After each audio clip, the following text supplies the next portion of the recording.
back to another edition of the BlueWhite Tailgate podcast. Andrew Callista, Mike Gross of the Gross Rational Product, and special guest Mark Wogenrich, Wogie from Penn State on SI. Wogie, welcome back to the program. Appreciate you guys having me back on here. I don't know if you can see in the background, this is, streaming from the car, but I am in the parking lot of Beaver Stadium, and right behind me is the new, half of the $700 million West Tower that's going up. We're doing, getting a little walk around this afternoon. So I'm looking forward to that, to see what that West Tower looks like. A lot of construction up there, and there's guys in the bleachers, those upstairs 200-foot bleachers up there. There's a lot of work still going on. If I'd have known that was coming a little more ahead of time, I would have worked my week around so I could have been up there. I like the fact that they suggested you wear long pants and boots for to take the tour. So it's going to be a very hands-on experience. I hope you get one of those hard hats. We're getting PPE, they told us. Helmets. Yeah. I don't know what else. I hope that's it. Nice. Yeah. Steal one for us since we couldn't work our schedule around. I was up yesterday to talk to a couple coaches and players in the Lash building and things like that. Yeah, I wish I could have got up there today because Matt Campbell's available later on tonight. So it's a fun time. And I just want to put everybody's mind at ease. Frank, he missed last week because of scheduling problems. He's not replaced on the program. Mike, I know, big fan of Frank. He'll be back next week. But we got to rotate in. We have a special guest host with Wogie this week. I couldn't even begin to contemplate the idea of replacing Frank on this. Oh, God love him. And I miss that pristine white background of his. Yeah. That's absolutely. Wogie, before we get started, is your air conditioning on? I don't want it. Is. Okay. I've done these in the past where they did it without the car on, and it never turns out good. So yeah, I don't need to be sitting here asphyxiating myself. Correct. Gotcha. All right. I want to start with this, and I reached out to a personality on Twitter who writes for Basic Blues Nations, Bad Rad Brad, and I said, "Yo, can I use your example with Bud Elliott? This back and forth thing that went. Bud Elliott left off Rocco Beck out of his top 8 Big Ten quarterbacks, and Bad Rad was taking them to task and things like that. Again, it's a valid argument. And I know that social media is all of this, but a lot of, and not this account, because Basic Blues is credentialed. They do a great job covering Penn State. Fans, they take offense to every single thing that national analysts say. And then if they say, if a national analyst says, I'm buying Penn State going to the playoff at 10-2 on the first year at Matt Campbell, the train's back on the tracks and we're loving all these analysts and things like that. The freak out and the overreaction for people from a far away that they haven't seen Penn State at all from an analytical standpoint. Well, how do you guys judge these things year in and year out? Well, I judge them completely on what I consider to be their merit. I mean, I can't think of 8 in the Big Ten that I would put ahead of Rocco. I could think of 5 or 6 maybe that if you're not super high on Rocco, I guess. So that seems a little severe to me, but there are a lot of pretty good quarterbacks in the Big Ten. I mean, the guy at Ohio State, the guy at Oregon, the guy at USC. They start to add up after a while, but top 8, I judge them on an individual basis. I don't assume that Bud Elliott hates Penn State now, which is what a lot of people do, right? Mark, what's your take? He has Rocco Beck not even in the top 9, actually. Bryce Underwood is number 9. Damon Williams is number 8. Drake Lindsay is 7. Nico Lamaliva 6. Josh Hoover 5. Malik Washington 4. And then the 3 that Mike just mentioned. The way I look at Rocco Beck, we really haven't seen him yet. You can watch Iowa State film. I don't think his Iowa State film of last year is really indicative of what he can do this year. If Rocco Beck does the 2024 Rocco Beck, who led Iowa State to 11 wins in the Big 12 title game, I think he's a top 6 quarterback in the Big Ten. I think he's the perfect marriage for this team at this time, because he comes in so far ahead of the curve. that any other transfer quarterback that I've really ever seen. It's very rare to see a coach quarterback offensive coordinator combo move together in unison. Yeah, I don't know yeah, that, you know, and I'll throw the quarterbacks coach in there too, Jake Waters, who came from yeah. Iowa State. I don't know that I've seen that. So I think to me that elevates him out of the throwing in shorts quarterback or the combine quarterback who you're going to see. Yeah, there might be 7 or 8 quarterbacks who are better than Rocco, you know, at the RCA Dome for a combine. But in the context of this season, I don't know that there's I don't know that there's 7 or 8 better situations at quarterback in the Big Ten than what Penn State has with those 4 guys moving together. Yeah, that's a really good point, and think about how unusual that is. And also, whatever people who were doing training and for Beck as he's coming off an injury, those guys followed him to Penn State too. So that's a big piece of it. And as always, quarterbacks have to be judged in so much context of what's around them. Yeah, that's just how it is. Going back to media day, Matt Campbell had the quote, or I'm going to paraphrase the quote about finding the players. This time right now is about finding the players that you trust to make plays in the big games and get it done. And about just building that competitiveness out. It was midway through the presser, just to jog your guys' memory a little bit.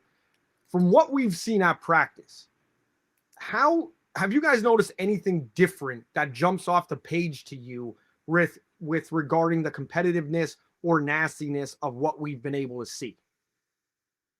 Their practice is so different. In their practice, they practice more quietly. So I don't know if that you know, maybe tinges the way you look at the competitiveness angle, because their practice, I mean, Matt Campbell is not James Franklin out there yelling and screaming, and you know, I don't see Taylor Mauser doing that. What Andy Kotelnicki did, and Peyton Lynn's very quiet, but they seem to work very methodically. And then as we got into like some of the 7-on-7 situations, as I'm watching Rocco and watching them run through it, I see a guy who's really comfortable with what he's doing. Rocco, I can't say that I saw, you know, Drew Aller look uncomfortable, especially last year going through some of those initial stages. But Rocco looks extremely comfortable. He is not afraid to throw downfield. He did a couple of times that we've seen in drills. And you know, some of the one-on-one drills we're seeing between linemen and like defensive backs and wide receivers, there's a really inherent competitive nature to that. And Matt Campbell has said he wants camp to be more physical. You didn't see that last year. James Franklin went out of his way to tell us that their training camp last year was a little bit more off limits because of the time they spent going through like the extension of the playoff season, and then kind of how that was compressed their timeline and going into spring practice, and they didn't hit as much. And Matt Campbell is going to hit more. So it's hard for me to compare them necessarily, like how competitive they were to this year to, you know, last year to this year, but I certainly don't see an uncompetitive team. It's just, they just seem to do it without being screamed at. Yeah, I think what Wogey just said there, you know, in retrospect, that may have been one of the many things that threw last season off the rails. And I wrote about this last week. In retrospect, I don't know. I don't think any of us saw it coming at the time or ripped Franklin for having the approach that he did. But watching their practices now, I'm so if there was a word for the opposite of raucous, that would be the word I would use for their practices right now. It's weird that way, but I don't think it's a real reflection on how competitive they are, like you said. Yeah, if you were to, when you watch that, I mean, I have to look for Matt Campbell in practice. There are times where I will go like, where is he? Because you don't hear him. And with James at practice, you knew exactly where he was pretty much the whole time. The voice just boomed across the practice field. And again, that's not better or worse. It is different, but it doesn't seem to me to detract from the work that they're doing. I mean, they do seem to be working, very methodically with, through their player drills. and then through, into the individual drills, and then their, 7-on-7 or 11-on-11. I don't see the work ethic lapsing from last year at all. Even a guy like Ryan Clanton, who looks like a pro wrestler, is pretty subdued in his outward approach to practice. Yeah, it is kind of unusual, I guess. You mentioned Matt Campbell just being a little bit different. James, as you said, we were always able to spot him, or he was doing something, spraying waters at the kickers, things like that. Matt Campbell, Audrey Snyder caught a video of him going through offensive line drills, and he's pulling around like a guard. Yeah, he was on a drill, very hands-on in that way. Yeah. And then I caught him with the running backs, coming up into the holes, making Carson Hansen cut, making James People make a read and stuff like that. And then minutes later, he's back over with Rocco Beck going through progressions or drop steps or whatever he was doing. I was looking from a distance. That is different, seeing him in so many different places and so much engaged. I saw him. I think it was with linebackers and tight ends, and they were just simply doing a get off drill. It was like stand up and explode. That's all they were doing. It was like a line of scrimmage snap, and he was knelt down behind those guys while just watching their feet. I mean, it was the most, from my perspective, like one of the most benign details that you could look for, but that's where he was for a good 5 minutes. Just watching these guys, watching their get off at the line of scrimmage. That's where I see him doing that. That's where I see him coaching anyway, early in camp. And going back to what you said earlier, Wogie, and Mike, you referenced it about maybe going off the rails as a data point. One of the lettermen, an older letterman, said to me, walking off, maybe we should have hit more in fall camp. Maybe we should have hit more in spring. That was during the Northwestern game. I should say after the Northwestern game, that was said walking off the field. And I go back to 1994. We've had people tell us about the stories they used to call it Bloody Tuesday, where even during that season, guys got beat up every single day. I know that's 35 years ago at this point. I know it's a completely different era, but I just use it to contrast it a little bit. The era that we're in compared to the era that was. That's it. And that comment on Bloody Tuesday is not a knock on anything James Franklin did last year. I just bring it up because in context of somebody saying that to me earlier. So here is, you mentioned the competitiveness about the nastiness along the offensive line, defensive line. Here is Cooper Cousins, my guy, big fan of him on the podcast. Everybody knows that. Cooper Cousins talking about going up against these new look defensive tackles. Yeah, they're huge. Yeah, like I said, it's not 600 versus 280. It's 600 versus 330.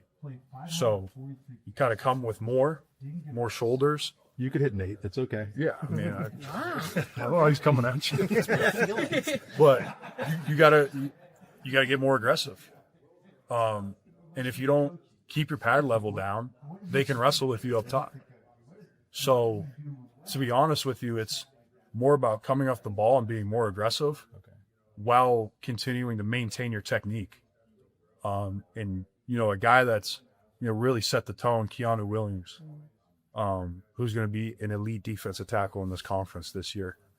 Going against him and all of those guys in the spring, that's what you got to do. It's like, oh my gosh, after day one, you're like, hey, let's get in the film room and let's see what we got to do to these guys, because it's a whole new style of ball.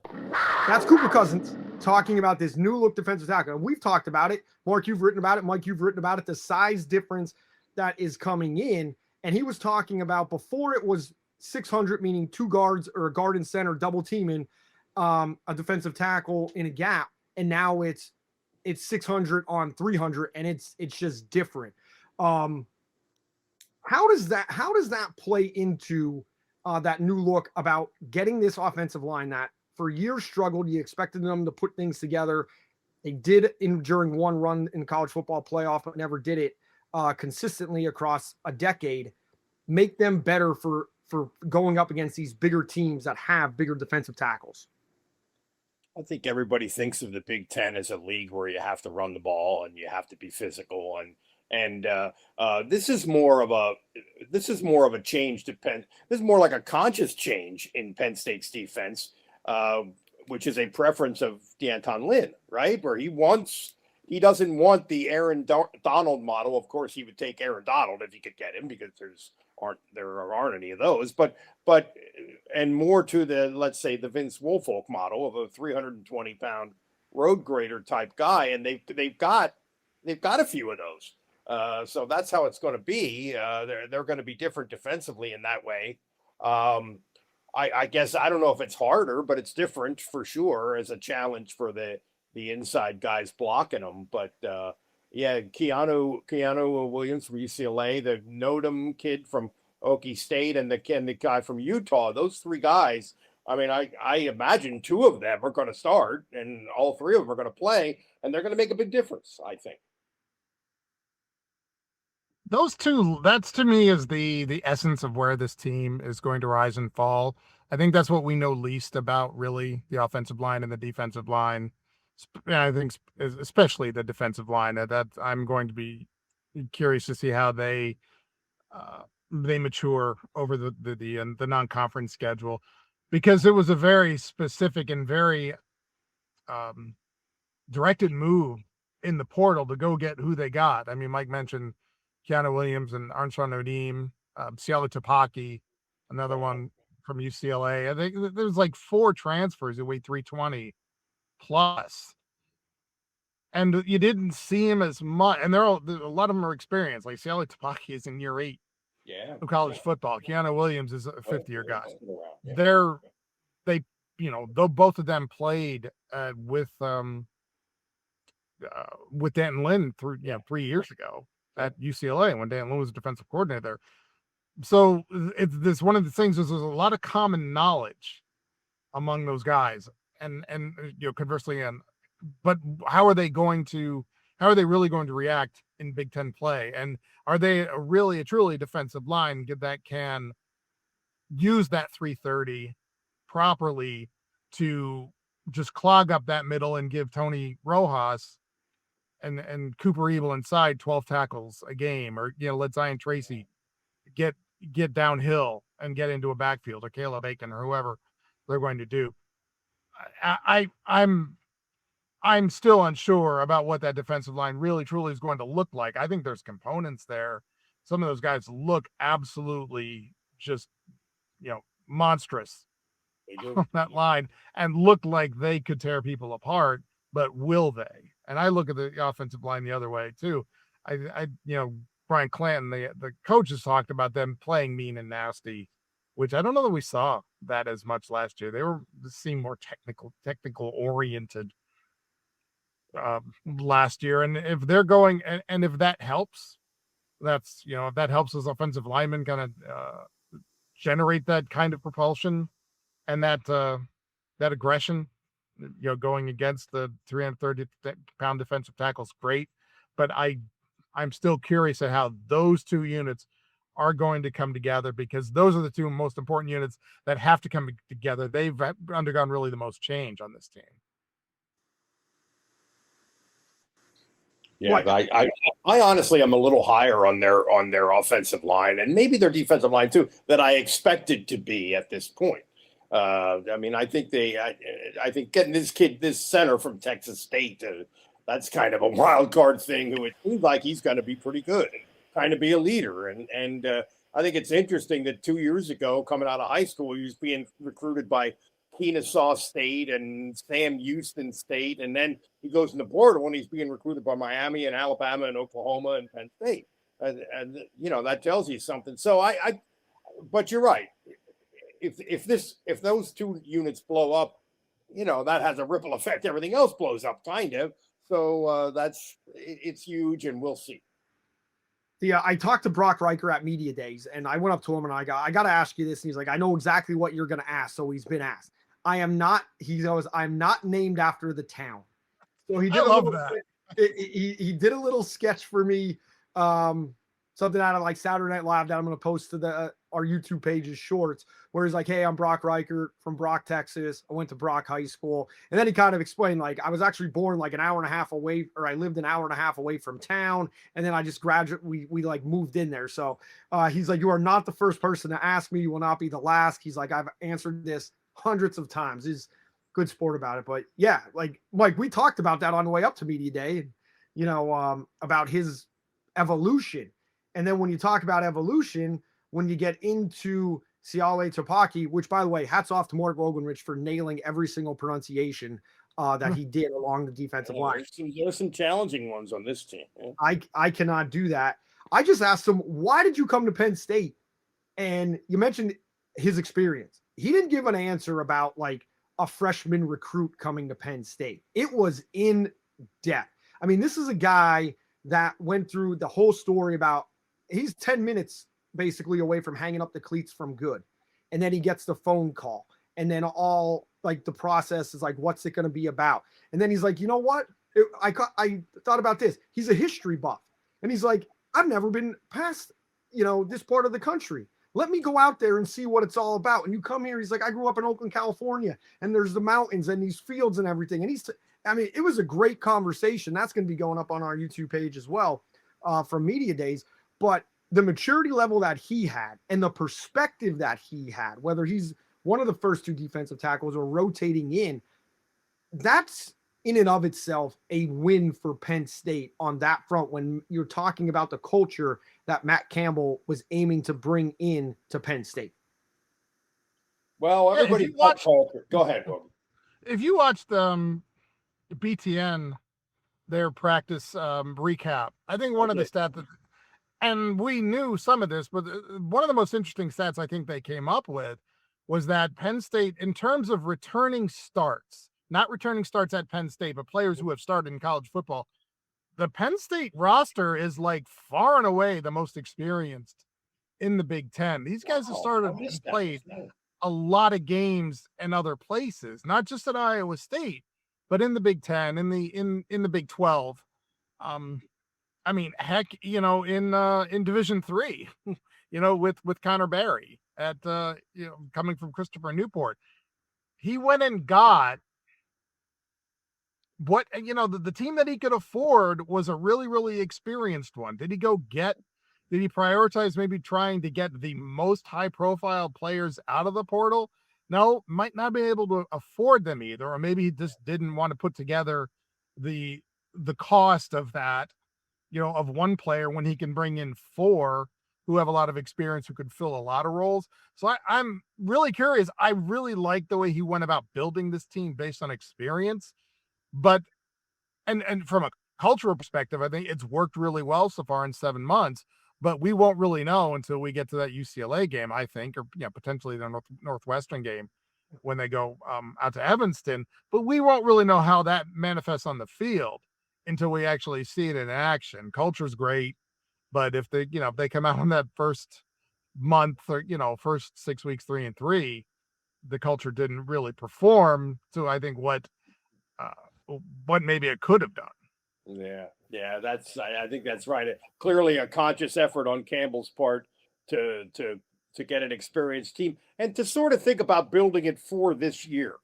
We'll worry about the future, but we really got to get through this year with at least a pretty good team. Now, one of the interesting pieces of this is that Rocco Beck said if the offensive coordinator had been named the head coach at Iowa State, he's not sure what he would have done. Well, how many other of the experienced Iowa State guys is that true about? That would have changed the mix a little bit, maybe.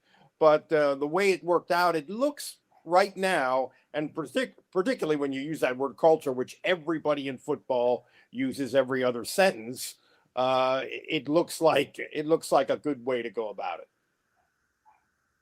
When you talk about what could have been, apparently the cookie crumbling at BYU is not crumbling the way some people thought it was going to crumble. Clever wordplay. When it comes to nicely done. Maybe the oven lost the heating element for NIL. That's why you get the cash. Well, Wogie's that was very understated. I like that, Andrew. Yeah. Subtle but effective. Use that one. You talk about all these changes and everything. The coaches are smarter than us. I don't want to speak for you guys. They're definitely smarter than me. So I go up to D'Antoine Lynn, which, by the way, I did confirm. I said, did you return punts in your day at Penn State? He said, yeah, for a little bit. I fair caught one and then returned one for about 10 yards And then they recruited guys and they brought in, and I was bumped down the depth chart. And he was like joking. He's like, I was pretty pissed about that. But so Lynn did return punts at Penn State. I was just confirming that from a previous podcast. After that, I just got to ask him about Tony Rojas, having 4 different defensive coordinators. He's getting the Sean Clifford treatment on the defense and stuff like that. And I just asked, like, how do you go about wiping these guys' minds so they're not thinking about previous stuff and they're just reading and reacting off the offense and what you want them to do in that situation? Coach Lynn makes me look like an idiot. I actually have the exact opposite mindset. Okay. I think when you coach guys in the NFL, you're coaching guys that have come from 6, 7 different teams. A lot of times it's just like as, what I mean? Like, we're calling this word. Okay, 2 coordinators ago, you guys did the exact same thing. You just called it this. All right, so what's different about it? And I think Tony having 3 coordinators before me who are all very good DCs. He's played in good schemes. He's a smart player who's learned a lot of ball. I think that's helped him pick up our defense fast. Him and Zion both have picked the defense up a lot faster than I anticipated. I think it's because they've been the 3 very good DCs before me. So an interesting comment there from Coach Lynn. As soon as he goes, I have the opposite philosophy. Felt like he clearly just was trying to insult you there. No, not that. No, Coach Lynn was great. More to it than that. Great to talk to. Couldn't get him to do any Tom Bradley impersonations. Did try very hard on that. Did not ask for a paternal one. But it makes an interesting point that in the NFL, these guys are with the language, same on same. And so many times we've heard on offense for college guys about trying to get them into our system and knowing what exactly we're going to do. So that was the interesting point for me, that for him, he doesn't want guys forgetting what was done. He just wants to find that common language and common reads that's been built up over years there. Does that surprise you guys? Well, maybe slightly, because you hear all the time, well, this guy's good. You hear this about NFL. Jalen Hurts is a really good example. He's on his 11th offensive coordinator of his career, whatever it is. You hear that all the time, and he's Lynn is saying that's not a big a deal, not as big a deal as people make it out to be, and could even be a good thing. And that makes sense to me. It might not be a big deal for him because of the way we've kind of learned that he taught through through spring drills, and that he moved very deliberately in installing that defense and giving players terminology.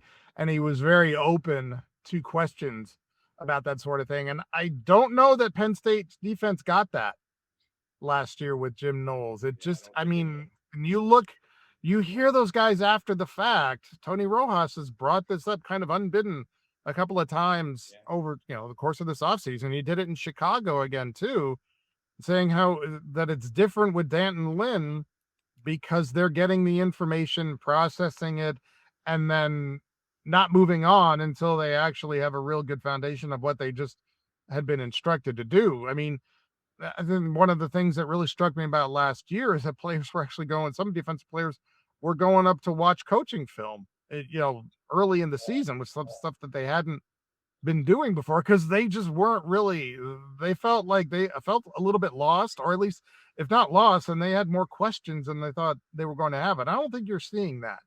That might be, and I think that stems from his teaching philosophy and how he goes about it, but also having, I think, 7 or 8 years in the NFL, he's very comfortable with, as he told you in that clip, he's very comfortable with giving guys, new players, information. So that doesn't seem to be something that he's unfamiliar with, and that he's also very good at.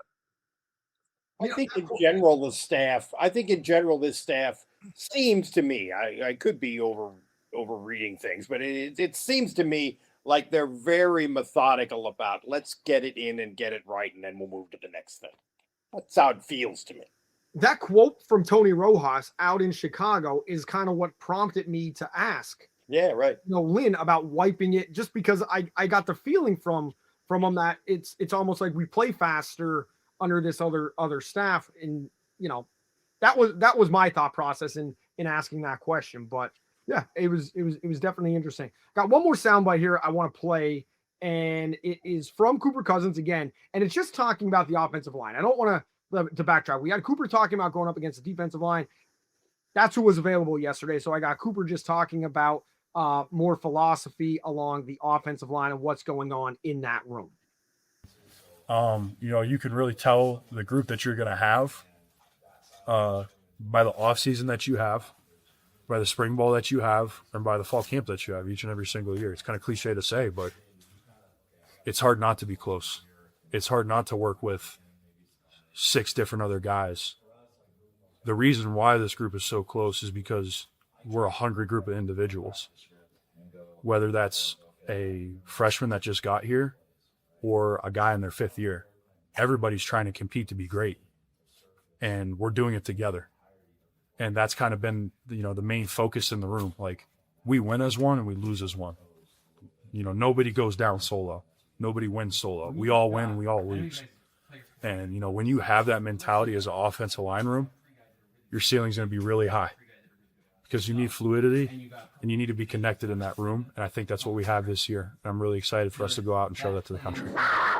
When we talk about what team they're going to have, I mean, Cooper Cousins kind of lays it all out there. And that's coming. I'm coming right over from talking to Ryan Clanton, who's talking about he has 4 solid combinations on the line, would like to get to 6, and he trusts 8 guys or up to 10 guys right now in putting guys in and things. And then Cooper comes out with, what kind of team you have because of how close you are off the field. There was a follow-up question to that as I was walking away, where he's been with teams where it just hasn't happened. And when it all starts to go bad, fingers start being pointed. It wasn't necessarily pointed at last year's, but I kind of took that as, I kind of raised my eyebrows when I heard that. So, I know. He hasn't been on that many teams. True. Right? True. Could be referring to high school, could be referring to Pee-wees, could be referring to anything. Excellent. As we hear more and more, and Mark, you're going to be at practice today and get Coach Campbell. What do we start to look forward to, and what are we looking for when we're at practice to see the ball moving closer to the goal line as an end product to start the season? I'm still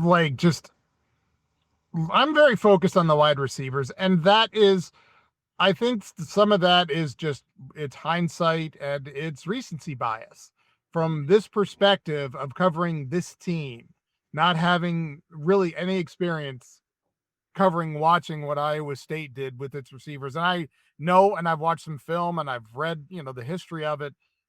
And I recognize Matt Campbell's comfort level with his wide receivers, going even beyond that, like his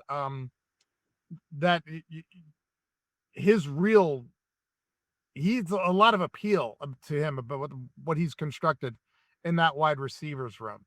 But I still look at it from the recency bias of seeing Drew Aller not throw to a drafted wide receiver in his 2.5 years as the starting quarterback. And I've seen some really good stuff from these guys. I think Brett Eskildsen has really surprised me more than he's more of a starting top end receiver on this team than I would have expected coming in. I liked, I saw Zay Robinson make a really terrific catch on a well thrown ball from Alex Mansky last week.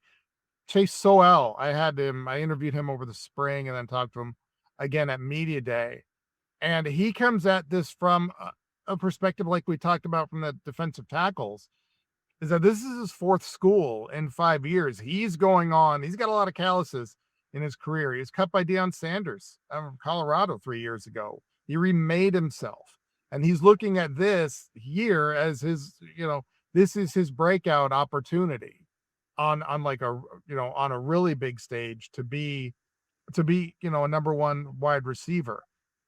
Kashif Moore is a fascinating hire. I think he was on Jim Mora's staff, then went from UConn to Colorado State, and he basically was there for kind of a couple of weeks before Taylor Mauser called him, and he showed up in February. They're all so new. They don't have the calluses about Penn State's receiving room that really only a couple of guys would have. Kobe Howard returning, Peter Gonzalez coming back, who was injured last year, they don't know of that. That all they know about it is what they've heard and what they've been told about Penn State's recent receivers history. So they're not burdened by that. They don't feel that pressure to make a receivers room to turn around what happened. They don't have that sense of we need to turn something around. And I still find that fascinating. But again, having seen the last couple of years of what Penn State's receivers were, that is still the position that most intrigues me. Mike, before you chime in, do you guys remember the Jahan Dotson quote from coming into the COVID year? Somebody asked him about motivation, and it was on Zoom. And it was like, yeah, when you're told your position group's going to suck all off season, it'll kind of motivate you. It's. Yeah. And I think what Wogie's saying is these Iowa State guys are a little, they don't really process that. That's not really their thing. They're worried about, they're worried about their own deal. But we should point out that Iowa State did not throw the ball very effectively to the wide receivers last year. And we're not a real explosive passing game offense. The wide receivers are not the only reason for that, of course, but that was true. And boy, this is really that group is really I don't know, but I see it kind of thing. I mean, I think Kobe Howard is very talented, but he's now on his second head football coach who keeps saying he's not consistent. He doesn't bring it on every snap. I mean, Campbell said that too. So really, I have no idea about that group at all, even less than most of the position groups. Is it possible he's a player and not a practicer? Yes. Kobe? I mean. Yeah. Yep, absolutely. I mean, it could be possible. But, when you're borderline playing, when you're in the borderline and getting an opportunity to play, and you're not showing it in practice, you can't fault the coach for not running him out there. True. Closing. But I think he had more opportunity to kind of assuage Terry Smith in the second half of last year than he's going to have with Matt Campbell. That slate started clean, for better for worse, for him, and he is going to have to impress Matt Campbell that he is going, that he's one of their top three. Not to mention that they're gonna. How much 2 tight end formations are they going to run, or potentially even 3 tight end formations? That's going to cut into Kobe Howard snaps too. He's got a lot more to prove. Yeah, he really does. If you have 3 tight ends on the field, you have one what, Mark? Most likely one of them is going to be lined up. You have one's going to be lined up at some point as a fullback. H-back, yeah. It's coming back in motion, that sort of thing. Yep, three tight ends. One's going to be a fullback in some form or fashion. I would guess that's going to be the best blocking tight end in America. It's going to be the fullback. As Josh Gaddis would say, you don't put a dump truck in front of Ferrari unless you don't want the Ferrari to get dinged. Just adding on to that little tweet. Wow, that's a good one. I like that. I had my embroidery equipment here. I'm adding on to the Josh Gaddis's tweet from 16, 2015. I'm not exactly sure. So, all right, guys, any closing thoughts as Mark has to go on his tour of Beaver Stadium? Steal us some hard hats, by the way, Mark. I'm curious whether they're going to have Adidas hard hats. If they've gone that far down the rabbit hole, that they're going to brand the hard hats too. Yeah. West Shore Homes on the hard hat. West Shore Home hard. I'm curious as to what Mike Campbell, how he's going to assess, basically the first couple of pad practices. I think they began, Tuesday in full pads, and then yesterday, I think Wednesday was full pads. How he's going to assess that, and whether he's actually getting the contact that he wants, like the physical nature of that practice, of those kind of padded practices. And how the players are viewing that too. I just one real kind of related to that. When I listened to your Ryan Clanton stuff, Andrew, I was struck with that. Sounded to me like a coach who we're now at the point in practice where the novelty is worn off and guys are starting to think about where they fit in, and I'm trying to massage that. That's what that felt like. So I think we are at that stage now where guys are really thinking about, am I in the 2 deep? What do I got to do to get in the 2 deep? And so that's where we are. Yeah. Yeah. He broke down pretty much every guy. And that's available on the Blue White Tailgate podcast, YouTube page. I apologize. I didn't have time to put it through an audio filter to get it a little bit cleaner. It was a little bit noisier in the room, but you basically get the nuts and bolts. You get the nuts and bolts of everything without the polish, and that is completely fine. So, Wogenrich, the only thing I gotta say to you is, if Pat Kraft's there, if I don't get at least a soundbite from Pat Kraft that says on time, under budget, like Joe Batista said for a full year regarding Pagula, then I don't even know what Penn State's building there. Like, that is SOP, on time, under budget. We got that in Chicago. We got on time and under budget. But the follow-up that I didn't quite get to ask is, under what budget? Are we still under the $700 million initial budget, or has that been updated? Yeah. It's easy to be under budget if you keep changing the budget. You know what that means? Mark Wogenrich is now the chairman of the Penn State Beat Appropriations Board with questions like that. Thank God there is such a thing. Yeah. We'll come up with political committees for everybody on the beat. So it's a project. That's a novelty edition of the Blue White Tailgate podcast. All right. Thanks, everybody, for listening to this edition of Blue White Tailgate podcast. We want to shout out Frank Bodani. He will be back. He is not being replaced. He's on vacation. We're all jealous of him. For Mike Gross of the Gross Rational Product and Mark Wogenrich of Penn State on SI. Thanks for tuning in. Make sure you email the show, bluewhitetailgatepodcast@gmail.com. Thanks for all the interactions on social media as well. You guys have a good one. Kickoff is coming soon, and offense, defense breakdowns and predictions are coming up in the weeks ahead as well. Have a good one.